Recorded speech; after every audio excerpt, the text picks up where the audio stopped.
प्रस्तावित पस्को अंचल में तीव्र उत्तेजना मुहांमुही होती पस्को प्रतिरोध संग्राम समिति और प्रशासन परिस्थिति नियंत्रण पर पुलिस लाठीचार्ज और रबर गोलीमाड़ आउ एसबू भितर आज पस्को प्रतिरोध संग्राम समितिर गड़ बालीतुठरे पशिछि पुलिस सेबड़े पस्को विरोधी आंदोलन में सामिल होगा जाउथुवा जगतसिंहपुर एमपी विभू प्रसाद तराई को पुलिस गिरफ्त करिछि।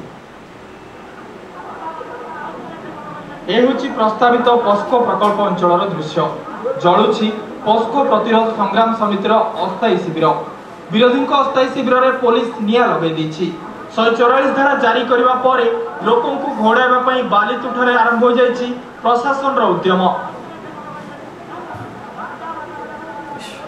पस्को प्रतिरोध संग्राम समितिर सदस्य माने भी पुलिस उपर आक्रमण करछन्ति सते जेमिति बालीतुठ पालट जाइछि रणक्षेत्र।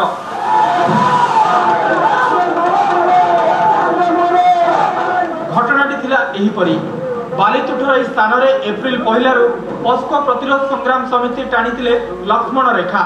पुलिस प्रशासन कि पस्को कर्मचारी केही भी पशि पारु नथिले बालीतुठ और ढिंकिया रे 5 मास धरी एठारे चलीथिला पस्को विरोधी राज।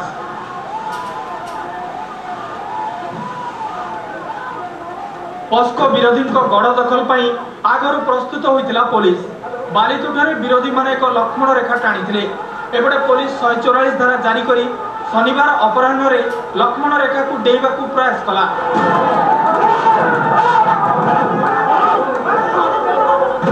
प्रबल विरोध कले पस्को प्रतिरोध संग्राम समितिर सदस्य 144 धारा भी भांगिले तापरे पुलिस सह आरंभ होला धस्ताधस्ती उग्र रूप नेला गंडगोल।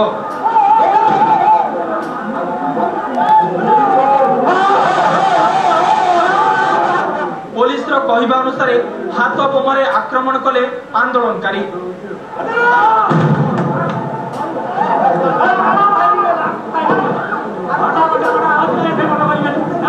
तापरे आरंभ होला लाठीचार्ज लाठी माड़ सह लुहबुह बाष्प और रबर बुलेट माड़।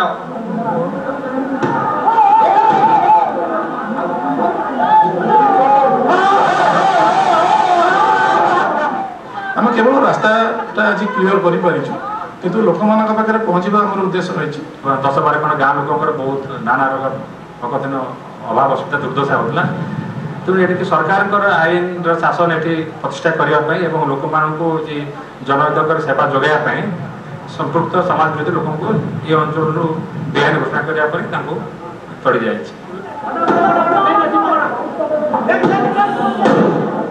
पुलिस पस्को प्रतिरोध संग्राम समितिर किछि सदस्य को गिरफ्त करिछि। पुलिस लाठीमाड़ और रबर बुलेट बाजी पस्को प्रतिरोध संग्राम समितिर 25 रु अधिक सदस्य आहत होइतबा सूचना मिलिछि। पस्को आंदोलन 5 वर्ष का गणतांत्रिक उपाय चलथिला पुलिस जो बलात्कार करी पुलिस तार दमन बालीतुठ पलटारे करी पस्को विरोधी विश्राम पड़ी देछि एवं सहज एवं शताधिक लोगों को रबर बुलेट टीयर गैस आहत कर पतिके जोरदार रेजिस्टेंस हब तो ये अंचल सेपटे आंदोलन को आहुरी जोरदार करने पाई शनिवार बालीतुठ को जाउथुबा जगतसिंहपुर एमपी विभू तराई को पुलिस गिरफ्त करिछि। पुलिस बालीतुठर लक्ष्मण रेखा डेबा पर 5 मास धरी बालीतुठर ढिंकिया गड़कुजंग और नुआगाँ को बंद हो रही रास्ता खोलियो बोली प्रशासन आशा रखिछि। बालीतुठर यही स्थान में थिला पस्को विरोधी लक्ष्मण रेखा जहाँ अतिक्रम करने पर पुलिस और प्रशासन योजना करिछि ढिंकिया मध्य प्रवेश करने को। ढिंकिया होछि पस्को विरोधी गड़ अन्यपटे पस्को विरोधी माने योजना करिसेंति कोनोसी मते पुलिस और प्रशासन को ढिंकिया मध्य पुराई न देबाको जहाँ सूचाउछि जे पस्को को विरोध करने को नहीं चलीथिबा संघर्ष एवं शेष होई नाही। बालीतुठरू कैमरामैन सुब्रकांत और एनएम वैशांत राधामाधव मिश्र ओटीवी। ओडिशा समेत 5टी राज्य में बंद यात्रा माओवादी सीपीआई माओइस्ट पॉलिटिक्स